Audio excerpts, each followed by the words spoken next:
જય હિન્દ મિત્રો, village physical defence એકેડેમીમાં તમારા બધા મિત્રોનું પાછા ફરીથી હાર્દિક સ્વાગત છે.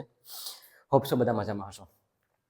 મિત્રો, ઘણા ખરા વિદ્યાર્થીઓના સવાલો એવા છે કે સર અમારા ડોક્યુમેન્ટ્સ ક્યાં લઈ જવાના છે. હું વાત કરું છું અગ્નિવીર 2025ની ભરતીમાં જેનું ફિઝિકલ હમણાં શરૂ થઈ રહ્યું છે, બરાબર. આ જ મહિનાની 24-25 તારીખેથી ક્યાં છે ફિઝિકલ ખબર છે ને તમને? રાજકોટ રેસકોર્સ ગ્રાઉન્ડમાં. તો એના માટે તમારે ડોક્યુમેન્ટ ક્યાં ક્યાં લઈ જવાના છે, કેમ કે ડોક્યુમેન્ટ ખૂબ જ મેટર કરે છે મિત્રો, બરાબર. તો એના ઉપરના ઘણા વિદ્યાર્થીઓના સવાલ હતો. તો આજે તમારા માટે બધા ડોક્યુમેન્ટ લાવ્યો છું. એક એક ડોક્યુમેન્ટ બતાવીશ, કહીશ નહીં, બતાવીશ પણ, બરાબર. બીજી વસ્તુ એ કે બે ડોક્યુમેન્ટ એવા છે કે જેના વગર તો તમને એન્ટ્રી જ નહીં આપે, ત્યાં જ એન્ટ્રી નહીં આપે. હવે કયા ડોક્યુમેન્ટ છે એ આપણે આમાં જોઈશું. ફિઝિકલ આ તારીખથી શરૂઆત થઈ ગઈ છે. એઆરઓ અમદાવાદ વાળાને પણ, બરાબર, એમાં વાત કરીશ. તમને પણ, તમે પણ તૈયાર રહેજો હવે, બરાબર. એન્ડ પછી કે લાસ્ટના દિવસોમાં એવું શું ધ્યાન રાખવું કે જેનાથી છે તમને એક્સેલન્ટ આવી જાય, બરાબર, કા ગુડ આવી જાય. કેમ કે ગ્રુપ 3 ગ્રુપ 4 તો ભાઈ ભૂલી જ જજો કે તમારો લિસ્ટમાં નામ આવી જાય. અગર તમારા ક્વેશ્ચન 45 ઉપર 47, 48, 48 જેટલા સાચા છે અને જો તમારો ગ્રુપ 3 એ પણ હોય તો જ વારો આવે, બાકી વારો નહીં આવે. આ હું તમને લખીને કહી દઉં છું. ઠીક છે મિત્રો, તો બસ એટલું જ છે. ખૂબ જ ઇમ્પોર્ટન્ટ માહિતી છે. વિડીયોને શેર કરવાનું ભૂલતા નહીં અને તમારા મિત્ર હોય તો જરૂરથી શેર કરાવડાવજો. તો ચાલો કંઈ પણ ટાઈમ વેસ્ટ કર્યા વગર વિડીયોની શરૂઆત કરીએ. ઓકે મિત્રો, તો પહેલો જ પોઈન્ટ આપણે જોઈએ કે ડોક્યુમેન્ટ ક્યાં ક્યાં લઈ જવાના છે. પહેલાં હું તમને કહી દઉં છું કે ક્યાં ક્યાં ડોક્યુમેન્ટ લઈ જવાના છે. જો પહેલી વસ્તુ થઈ કે જેવું તમે એડમિટ કાર્ડ કઢાવશો ને, તો એમાં પાછળ એક એફિડેવિટનું ફોર્મ હશે 10 રૂપિયાવાળું, બરાબર. તો પહેલાં તો એ તમારે એફિડેવિટવાળું તમારી વેબસાઇટ ઉપરથી ડાઉનલોડ કરી અને ત્યાંથી નોટરી કરવાનું રહેશે. એ હું તમને બતાવું છું બધી વસ્તુ. પહેલાં એકવાર ખાલી નોટ ડાઉન કરી લો. પછી ડોમિસાઇલ સર્ટિફિકેટ, કયું ડોમિસાઇલ સર્ટિફિકેટ જોશે તમારું.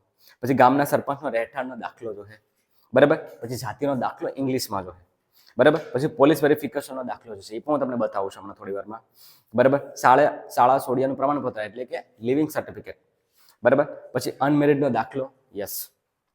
પાન card, Aadhaar card, bank passbook, ration card, મમ્મી પપ્પાનો આધાર કાર્ડ, બરાબર. 20 ફોટા, બરાબર, 20 ફોટા એટલે, અને માર્કશીટ તો ખરી જ, બરાબર. એટલી વસ્તુ તમારા ડોક્યુમેન્ટમાં લઈ જવાના છે. એ બધી ડોક્યુમેન્ટ તમને બતાવીશ, બરાબર. બધી ડોક્યુમેન્ટ તમને બતાવવાનું છું. પછી વાત કરું કે આના વગર તો એન્ટ્રી જ નહીં આપે. ભાઈ એવું કયું ડોક્યુમેન્ટ છે કે એના વગર એન્ટ્રી નહીં આપે? તો એવા બે ડોક્યુમેન્ટ છે. ક્યાં ખબર? એક તો તમારું ડોમિસાઇલ, કયું ડોમિસાઇલ કહું છું તમને આગળ, અને બીજું એફિડેવિટ. કેમ કે દેખો, માર્કશીટ લઈ જવાની છે એ આપણે ખબર હોય, એડમિટ કાર્ડ લઈ જવાનું છે એ આપણને ખબર હોય, પણ ખબર શું ન હોય કે ભાઈ ડોમિસાઇલ એટલે શું, એફિડેવિટ એટલે શું, બરાબર. તમને લાસ્ટમાં બતાવું છું, બધી ડોક્યુમેન્ટ અહીંયા જ બતાવીશ, તો ખાલી બન્યા રહેજો. ડોમિસાઇલ હું કામ લઈ જવું જરૂરી છે ને એફિડેવિટ હું કામ લઈ જવું જરૂરી છે? ડોમિસાઇલ છે ને એ માટે લઈ જવું જરૂરી છે કેમ કે જે ડેટ પ્રમાણે આપણને બોલાવે ને, બરાબર, તો એમાં આપણો જિલ્લો લખેલો હોય છે અને ડોમિસાઇલમાં આપણો જે જિલ્લો છે એ મેન્શન હોય. મતલબ ડોમિસાઇલ એક પ્રકારનું તમારું રહેઠાણ જ થઈ જાય. તમે એવું કહેશો કે સર ગામમાંથી રહેઠાણનો દાખલો તો કાઢી લે, પણ તમે ગામમાંથી રહેઠાણનો દાખલો એ તમારો સરપંચ લખીને આપે છે. પણ ઓથેન્ટિક એક ડોક્યુમેન્ટ એવો જોઈએ કે જે તમે જિલ્લાને રિપ્રેઝન્ટ કરો છો, એટલે કે તમે એ જિલ્લામાંથી આવો છો. કેમ કે એક ગામવાળા નામ જે છે એ આપણે ગુજરાતમાં ઘણા હોય ભાઈ, સેમ હોય છે. તમે જ વિચાર કરો કે એક ગામનું જે નામ હોય ને એવા બીજા પણ નામવાળા હોય, તો એમાંથી કઈ રીતના ખબર પડીએ? તો એમાં તાલુકો અને જિલ્લો જે લખેલો હોય બહુ જરૂરી છે અને એ વસ્તુ આમાં ઓથેન્ટિક હોય ને આમાં ઓથેન્ટિક જે છે એ જે સરના મામલતદારના સહી સિક્કા હોય છે. પછી એફિડેવિટ શું કામ જરૂરી છે, બરાબર? એફિડેવિટ છે ને આજથી જ્યારથી મને યાદ છે ત્યાં સુધી મેં 2014-15ની ભરતી મેં જે કરી હતી જામનગરમાં ફૂલ વરસાદમાં, ત્યારે સુરેન્દ્રનગરના બે બોયઝ જે છે એ અવસાન પામી ગયા હતા ગારાના લીધે, બરાબર. કેમ કે ફૂલ વરસાદ પડ્યો હતો અને વરસાદના લીધે ખાડા થઈ ગયા હતા, પણ છતાં પણ એ લોકોએ ડેડલાઇન 6 મિનિટની આપી હતી, બરાબર. અને એ 6 મિનિટની ડેડલાઇનમાં પણ એને દોડવાનું હતું મિત્રો. એ દોડાતા પણ, અને પહેલો જ દિવસ હતો, એ કચડાઈ ગયા કાયદેસરના, ગળામાંથી પગ મૂકી દીધા, છાતીમાંથી પગ મૂકી દીધા, ભરતી આખી પોસ્ટપોન કરી નાખી હતી. તમે વિચાર કરો, તરત જ ઇન્સ્ટન્ટલી એનું અવસાન થઈ ગયું. પણ એની જવાબદારી કોણ લે? એની જવાબદારી કોની? ત્યારે તે અફસર ઉપર આવી ગયું હતું. તો એ પછી શરૂઆત થઈ છે એફિડેવિટ બનાવવાની. બરાબર. એફિડેવિટ બનાવવાની શરૂઆત થઈ ગઈ છે. ને એફિડેવિટમાં શું લખાણ હોય છે ખબર છે તમને? એ બતાવું છે તમને, એફિડેવિટ બતાવું છે. આપણે એક બોયઝ કાઢેલું છે, બતાવીશ તમને. એફિડેવિટમાં એવું લખેલું હોય છે કે ભાઈ આ ભરતી જે તે સમયે જ્યાં જે છે એની જવાબદારી પૂરેપૂરી મારી રહેશે. એટલે ત્યારથી આર્મી જે છે એ એફિડેવિટ ડોક્યુમેન્ટ કઢાવે છે. તો આ પણ બહુ જ જરૂરી છે. ઓકે, આના વગર તો એ લોકો તમને એમ નહીં કહે કે ભાઈ તમે આવો, એમ તમને એમ કહે તમે જાઓ. હવે માની લો કે ઇન્સ્ટન્ટલી આ તમારી પાસે ન કઢવું હોય તો તમે જે તે સમયે ત્યાં ઓફિસ ખોલાવીને પણ કરાવી શકો. મેં મારી 2000 ને દ્વારકાળી ભરતી હતી, એક બે બોયઝ ભૂલી ગયા હતા એન ટાઈમે, તો અમે રાતે ઓફિસો ખોલાવીને પણ સહી સિક્કા મેળવ્યા હતા. પણ એ પછી બધી દોડધામ રહ્યું ને મિત્રો, બરાબર. એની કરતાં બેટર જ છે ને કે તમે કઢાવી લેશો. કઢાવવાનું કહે છે એ બી તમને કહું છું, બરાબર. લાસ્ટમાં ડોક્યુમેન્ટ એક વસ્તુ બતાવું છું, પણ એ પહેલાં વાત કરી લઈએ કે ફિઝિકલ આ તારીખથી, કઈ તારીખથી ફિઝિકલ જે છે એ શરૂઆત થાય છે. કઈ તારીખથી ફિઝિકલ શરૂઆત છે? દેખો, ARO જામનગર અને ARO અમદાવાદ. હવે જે આ બંનેનું ફરક શું છે ખબર છે? કે આ 24 તારીખથી શરૂ થાય, બરાબર, અને એમાં સમજો તમે કે 3 તારીખ સુધી રહે, 3 માર્ચ સુધી, બરાબર. 3 માર્ચ સુધી આપણું મતલબ કે એડ્રેસ સેમ જ છે. એડ્રેસ કયું છે? Address racecourse ground, Madhav Scindia ground, આખું નામ જે છે ને એનું એ છે, બરાબર. તો રાજકોટ, બંનેનું ફિઝિકલ એક જ સમયે છે. અને બીજી એક વસ્તુ ઇમ્પોર્ટન્ટ મારી એ કહેવાની છે કે ARO અમદાવાદને જે એડમિટ કાર્ડ નીકળી રહ્યા છે ને એમાં તમે બારકોડ જે છે એ સ્કેન કરીને તમને જૂનું હિંમતનગર વાળું ગ્રાઉન્ડ જે છે બતાવશે. તો તમારે એ ત્યાં નથી જવાનું, ત્યાં કંઈ નથી. એ સ્કેનર જે છે ને એ રિપીટ થયું છે, પણ નવું સ્કેનર જે છે ને એમાં આ જ એડ્રેસ છે. એટલે તમે એ સ્કેન કરીને તો તમે એ એડ્રેસ બતાવે. મને એક વિદ્યાર્થીનો કોલ આવ્યો હતો કે સર આમાં તો સ્કેન કર્યું તો પેલું છે, પણ એ રિપીટ થયું છે. નવું તમારે ગ્રાઉન્ડ અહીંયા જ જવાનું છે મિત્રો, બરાબર. અને આપણું જે છે ને 4 એપ્રિલથી લઈ બરાબર ને 8 એપ્રિલ સુધી, બરાબર, આ જે દરમિયાન જે છે એ ફિઝિકલ જે શરૂઆત થઈ ગઈ છે. એટલે તમારે જોઈ લેવાનું છે કે તમારે એડમિટ કાર્ડ કઢાવો તો તમે જોઈ લેજો કે કઈ તારીખે. માની લ્યો કે તમારે 25 તારીખ છે, તો શું મારે સર 24 તારીખે જવાનું કે શું 25 તારીખે જવાનું સવારે? ભાઈ 25 તારીખે સવારે જાઓ તો તમારું ફિઝિકલ તો પતી ગયું હોય. તમે એમ કહો કેમ? તમારે 24 તારીખે 25 તારીખે ફિઝિકલ છે તો તમારે 24 તારીખે જવું પડે મિત્રો. બાકી હું તો તમને એમ કહું છું કે તમારે 23 તારીખે કે 22 તારીખે વયું જવાનું, 2 દિવસ પહેલા. હું તો મારા બોયઝને જે ભરતી કરાવતો ને અમે 2-3 દિવસ પહેલા ધામો નાખી દેતા ત્યાં, બરાબર. અને 2 દિવસ સુધી હોટલમાં રહેતા અને પછી ગ્રાઉન્ડે પૂરી રિકવરી આપી અને હું બધાને ઉતારતો. કહેવાનો મતલબ એમ છે કે 25 તારીખે તમારે ફિઝિકલ હોય તો તમારે 24 તારીખે બપોર પહેલા ત્યાં પહોંચી જવાનું, ફ્રેશ થઈ જવાનું. અને 24 તારીખે રાતે, એમાં ટાઈમે લખેલા છે, એમાં ટાઈમના 2 કલાક પહેલા પૂગી જવાનું. જેમ કે 24 તારીખે એવું લખ્યું છે ને કે ભાઈ 25 તારીખે 12 વાગે, તો તમારે 24 તારીખે રાતે ત્યાં તમારે હળવું જમી અને 9-10 વાગે વહી જવાનું, બરાબર. કાં તો પછી 11-12 વાગે વહી જવાનું, કેમ કે લાઈન બનવાની શરૂઆત થઈ જાય વહેલી સર. એટલે આ વસ્તુને એક પોઈન્ટને ધ્યાન રાખજો. ઓકે, લાસ્ટ વાત કરીએ કે લાસ્ટના દિવસોમાં શું ધ્યાન રાખવું સર? એવું તો શું કરીએ અમે કે અમારે એક્સેલન્ટ જે છે એ લાગી જાય. દેખો મિત્રો, એની કંઈ શોર્ટકટ તો કોઈ બી વસ્તુની કંઈ હોતી નથી, બરાબર. કોઈ પણ આ સુધી ક્યારેય પણ કોઈ પણ એવી વસ્તુની શોર્ટકટ નથી હોતી. પ્રોપર મહેનત જ હોય, લગન મહેનત અને સ્માર્ટ વર્ક હોય, બરાબર. હું મારા બોયઝને હાર્ડ વર્કની સાથે સ્માર્ટ વર્ક એ કરાવડાવું છું. પણ તમારે શું ધ્યાન રાખવાનું છે? તમારે આ 20 થી 25 દિવસ જે છે એ તમારે સ્પીડ ઉપર વયું થવાનું છે.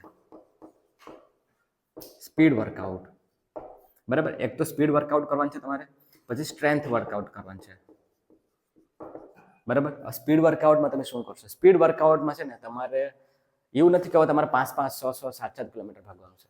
મારી ત્યાં એક એ બોયઝ પણ છે કે જે મેં આજે ટાઈમિંગ લીધો હતો કે સર કે હું પોલીસનું ગ્રાઉન્ડ 24 મિનિટમાં પૂરું કરીને આવ્યો. અને આજે મેં ઉતાર્યો ને આપણા ગ્રાઉન્ડમાં 7:42 આવી. કેટલી? 7:42. 24 મિનિટ વાળો દોડવા વાળો 7:42. આપણે તો અહીંયા લાસ્ટ ટાઈમિંગ 6:15 તો ખતમ કરી નાખીએ. ગ્રુપ 4, બરાબર. 6 ની અંદર ગ્રુપ 3, 5:45 ની અંદર ગ્રુપ 2 અને 5:30 ની અંદર ગ્રુપ 1. 60 માંથી 60 અને પુલઅપ ને 40, 100 માંથી 100. અહીંયા 100 નું બનશે અગર પુલઅપ માર દે તો, બરાબર. અહીંયા તમારે 80 નું બનશે. પછી અહીંયા ઘટતું આવ્યું. હું તો આનું નામ નથી લીધો, 3-4 તો હું નામ ન લઉં કે આ તો તમે એમ સમજી લો કે તમારા નસીબ હારા હે. તો બાકી આમાં સિલેક્શન થાય. એટલે કહેવાનો મતલબ એમ છે કે હવે તમારે સ્પીડ વર્કઆઉટ ઉપર ફોકસ કરવું પડશે. સ્પીડ વર્કઆઉટમાં શું કરશો? એના ઉપર પૂરેપૂરો ડેડિકેટેડ વિડીયોમાં ગ્રાઉન્ડ હજુ સુધી ન જોયો હોય ને તો જોઈ લેજો, બરાબર. બાકી પર્સનલી તમારે મારી પાસેથી વર્કઆઉટ જોતો હોય ને તો 98 90 15 03 ઉપર મને વોટ્સઅપ કરજો. હું સ્પીડ વર્કઆઉટ તમને આપીશ, બરાબર. એટલું ખાલી કરી લેવો ને તોય પણ થઈ જાય. સ્ટ્રેન્થ માટે પણ સ્ટ્રેન્થ થઈ તમારી અંદર સ્ટ્રેન્થ હોવી જોઈએ, સ્ટેબિલિટી હોવી જોઈએ. બોડીની અંદર તમારી સ્ટ્રેન્થ અને સ્ટેમિના અને સ્ટેબિલિટી હોય ને એટલે તમે છે ને સ્પીડ વર્કઆઉટ સારી રીતે કરી શકો, બાકી ઇન્જરી આવવાની શક્યતા રહી. બરાબર. હું તો મારા બોયઝને બધાને વીકમાં શું કહેવાય કે લેડર એક્સરસાઇઝ કરાવડાવું છું, સ્પીડ ઉપરની પ્રોપર એક્સરસાઇઝ લઈએ, પછી સ્ટ્રેન્થ એક્સરસાઇઝ કરીએ અમે. એમાં સ્ટ્રેન્થ એક્સરસાઇઝમાં ઘણું બધું છે. બરાબર. હોપ જમ્પ છે કે પછી હર્ડલ એક્સરસાઇઝ છે, તો હર્ડલ પણ એક એનો ભાગ છે. બરાબર. પછી ઘણી બધી એક્સરસાઇઝ છે, એબીસી ડ્રીલ છે, તો તમારી બધી એડ કરી દેવું પડે. મતલબ કહેવાનો મતલબ એમ છે કે પ્રોપર આના ઉપર ફોકસ કરજો હવે 20-25 દિવસ, તો જઈને સ્પીડ આવશે મિત્રો, બાકી સ્પીડ નહીં આવ્યો. ને આ તો તમારું છે ને ત્રીજા રાઉન્ડમાં તો બોડી લોક થઈ જાય, કાયદેસરનું ટાઈટ થઈ જાય બોડી. ટાઈટ એટલે તમે ટ્રાય કર્યો પણ ચોથા રાઉન્ડમાં તમારું શરીર જ નહીં ઉઠે. તમે પહેલા 3 તો હમાયથી મારી દો, વ્યવસ્થિત માર્યો, પણ ચોથો રાઉન્ડ જ્યાં તમે ધીમા પડ્યો ને એક વસ્તુ યાદ રાખજો કે ત્યાં વીપીડી અને બંધો જે છે ને એ ધીમો નહીં પડે, એ ત્યાં ઉપાડીએ. બરાબર. અગર જો તમે માની લો કે તમે દોડતા હોય અને ચોથા રાઉન્ડમાં તમને કોઈ ઓવરટેક કરતો હોય, બરાબર, તો એમ સમજી લેજો કે વીપીડી અને બંધો હોય. કેમ ખબર છે? કેમ કે એને સ્પીડ વર્કઆઉટ જેટલું કરાવી દેવા છે આપણે. બરાબર. એટલે કહેવાનો મતલબ એમ છે કે મિત્રો તમારે આ વસ્તુની ધ્યાન રાખવાની છે વર્કઆઉટ માટે. કેમ કે હું આ વસ્તુ અહીં કહીશ ને મિત્રો તો ટાઈમ લાગી જાય, તો એટલા માટે ફૂલ વિડીયો એના ઉપર છે, બાકી મને નંબર ઉપર સંપર્ક કરી લેજો. હવે એક ડોક્યુમેન્ટ જે છે મારે તમને કહેવાના છે, બરાબર, કે એક ડોક્યુમેન્ટ મારે તમને બતાવવાના છે. તો એ આપણે એક બોયઝ જે છે એ ડોક્યુમેન્ટ કમ્પ્લીટ કર્યા છે. બરાબર. ચલો બધે એક ડોક્યુમેન્ટ જોઈ લે. જે બેન મેં તમને વાત કરી ને કે છેલ્લા આના વગર તો એન્ટ્રી નહીં આપે, એ ડોક્યુમેન્ટ પણ છે. બરાબર. પહેલા તો રેસિડેન્ટ સર્ટિફિકેટ દેખાય ને જોતા છે. પછી અનમેરિડનો દાખલો, આ ખાલી છે પણ તમારે આ ફોર્મેટનો કાઢવાનો છે. ડન? ઓકે. પછી આધાર કાર્ડ. ભાઈ આધાર કાર્ડ તો લઈ જ જવું પડ્યો, પણ આધાર કાર્ડમાં સર નામમાં ચેન્જીસ હોય તો એ અત્યારે કંઈ જોતા નહીં, અત્યારે કંઈ લોડ નહીં લેતા. અત્યારે તમે ખાલી આધાર કાર્ડ લઈ જાજો, અને એવું લાગે સુધારો કરવો હોય તો સુધારો કરી નાખજો. આપણે એક બોયનું આધાર કાર્ડ છે. આધાર કાર્ડ તો તમને ખબર જ છે કેવું હોય. Character certificate. યસ, કોઈ પણ સ્કૂલમાંથી તમને એ સ્કૂલનું કેરેક્ટર તમારું કેવું છે એ જોવા માંગે છે, તેનો આ દાખલો. કેમ કે જે તે સમયે આપણા બોયઝને જે સ્કૂલ જે છે એને સ્કૂલમાંથી કાઢી દીધો, તમારી સ્કૂલમાં અલગ હોઈ શકે. બરાબર. Leaving certificate. ભાઈ લિવિંગ સર્ટિફિકેટ, બરાબર, જોઈ લેજો. પછી એક તમારે એનઓસી સર્ટિફિકેટ નીકળતું હોય છે, અને કાં તો પોલીસ વેરિફિકેશન કહીએ ને આપણે, પોલીસ વેરિફિકેશન ટૂંકમાં કહીએ તો, કે પોલીસ માટેનો એક તમારે તહેસીલમાંથી એક દાખલો આ ટાઈપનો કાઢવો પડે. દેખો આ ગુજરાતી ફોર્મેટ વાળો છે. ગુજરાતી ફોર્મેટ વાળો બી હાલી જાય, પણ ઇંગ્લિશ ફોર્મેટ વાળો તમારે વહેલી તકે એને જોઈન મતલબ કે એને બતાવવો પડે, એને આપવો પડે. પછી ટ્રાયલ સર્ટિફિકેટ. કેમ કે 10મામાં તમારે ટ્રાય હોય કે 8મામાં તમારી પાસે ટ્રાય હોય, બરાબર, તો ટ્રાયલ સર્ટિફિકેટ જોઈએ. બરાબર. Trial certificate. પછી કાસ્ટ સર્ટિફિકેટ. તો કાસ્ટ સર્ટિફિકેટ તમારે ઇંગ્લિશમાં લઈ જવાનું રહેશે. બરાબર. તો કાસ્ટ સર્ટિફિકેટ તમારે આ રીતના લઈ જવાનું છે. કોઈ પણ કાસ્ટ હોય, બરાબર, એ તમારે સર્ટિફિકેટ ઇંગ્લિશમાં લઈ જવાનું છે. હવે વાત કરું એ પહેલાં હું તમને કહી દઉં, માર્કશીટ તો તમને ખબર જ છે. અગર 10માની મેન્શન કરે તો 10માની આપણા બોયઝની 10માની છે, પછી આ 12માની છે. બરાબર. તો ખાસ લઈ જાજો અને એનું લેમિનેશન કરી નાખજો. એડમિટ કાર્ડ આ પણ ખાસ ધ્યાન રાખજો કે આ જે ફોટો જે છે ને મિત્રો, એ ફોટો ત્યાં પછી લગાડાવશે તમને, ફોટો ત્યાં તમને લગાડાવડે. બરાબર. તો એની કરતાં બેટર હશે કે તમે વ્યવસ્થિત ફોટો જે છે એ ચિપકાવીને લઈ જાજો. સેમ ટુ સેમ હોય તો વેલ એન્ડ બેટર. બરાબર. હવે વાત કરું બે એવા ડોક્યુમેન્ટની. બરાબર. બે એવા ડોક્યુમેન્ટની વાત કરું કે જેના વગર તો નહીં જ હાલે, અને એમાંનું આ મેં તમને વાત કરી ને ડોમિસાઇલ. આ દેખો ડોમિસાઇલ છે. હવે આમાં હું એવું વસ્તુ એવી છે કે જે તેનાથી જરૂર છે. તો અહીંયા લખેલ છે મામલતદાર ઓફિસ, વઢવાણ, સુરેન્દ્રનગર. બરાબર લખેલ છે. જો તારીખે લખેલ છે, તો એ તારીખ વાળું તમારે ડોક્યુમેન્ટ નવું કાઢી લઈ જવું પડે. બરાબર. તો આ છે, આ ખૂબ જ ઇમ્પોર્ટન્ટ ડોક્યુમેન્ટ છે. આને સાચવીને રાખજો છેલ્લે સુધી. બરાબર. અને લાસ્ટમાં 50 રૂપિયા વાળો સ્ટેમ્પ પેપર. જો આ રીતના પ્રોપર એકવાર જોઈ લો હમણાંથી. બરાબર મિત્રો, દેખાય હોપ છો કે તમને દેખાતો હશે. બરાબર. એમાં શું છે, આમાં તમે કંઈ નથી જો, આમાં તમારે આખું ડિટેલ નાખી નાખી. બરાબર. પછી તમે આમાં અંદર વાંચો ને, બરાબર, અંદર આમાં તમે વાંચશો ને તો આમાં આવું લખેલું છે. તો જો કન્ડક્ટર રિકવરિંગ. મને ખબર છે કે હું આ ભરતી કરી રહ્યો છું, બરાબર, કઈ પણ પ્રકારનું થશે તો એનો જવાબદાર હું ફૂલ્લી છું. બરાબર. એટલે કહેવાનો મતલબ એમ છે મિત્રો કે આટલા ડોક્યુમેન્ટ જે છે એ તમારે જે છે મિત્રો લઈ જવાના છે. બરાબર. બધા ડોક્યુમેન્ટ, એટલા ડોક્યુમેન્ટ કમ્પ્લીટલી તમે કઢાવી લેજો. હવે આનું શું કરવાનું છે, આનું છે ને માની લો કે તમારી ઝેરોક્સ તમે ટ્રુ કોપી કદાચ ન બી કરવી હોય ને તો અહીંયા ઝેરોક્સમાં 100 પ્રમાણિત કરી અને તમારે સાઇન કરી નાખવાનું છે. ઝેરોક્સમાં ઓરિજિનલમાં નહીં. ઝેરોક્સમાં તમારે અને 5 સેટ લઈ જજો. જો આમાં જે મેં પાસબુક નથી કીધી, પાન કાર્ડ નથી બતાવ્યું, પણ એ બધી વસ્તુ છે ને લાસ્ટમાં બી લઈ જાય, એનું કંઈ લોડ નથી લેવાનો આપણે, બરાબર. પાસબુક છે, ચેકબુક છે, એ બધી એવું છે કે જ્યારે તમે જોઈનિંગ કર્યો ને ત્યારે પ્રોપર એક ડોક્યુમેન્ટ જોઈએ. મેં તમને કીધા ને એ બધી ડોક્યુમેન્ટ તમારે લઈ જવાનું છે. પણ નોર્મલી ફિઝિકલ માટે તો એટલા ડોક્યુમેન્ટ જરૂરી છે, એટલા લઈ જજો, બરાબર. તો હોપ છો મિત્રો તમને માહિતી મળી ગઈ હશે, બરાબર. વિડીયોમાં નવા હોય તો લાઇક છે, સબસ્ક્રાઈબ કરવાનું ભૂલતા નહીં.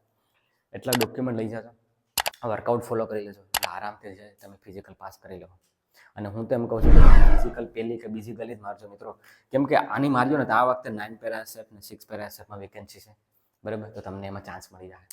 ભલે પછી તમે ટ્રેડમેનમાં કરતા હોય તો ટ્રેડમેનમાં એનું કંઈ મેટર નથી કરતું, પણ તમારું ફિઝિકલ 100 હોવું જોઈએ, બરાબર. અને 35 ઉપર સાચા આવે, 160 ઉપર તમારું મેરિટ બનતું હોય એટલે એને તમને બોલાવવું જ પડી જાય, બરાબર. ને એમ કહે કે ભાઈ આવી જાય, 15 દિવસમાં ટ્રાયલ છે. એટલે કહેવાનો મતલબ એમ છે કે તમે આનું ટાર્ગેટ રાખ્યો ને તો ફાઇનલનું નામ આવી જાય.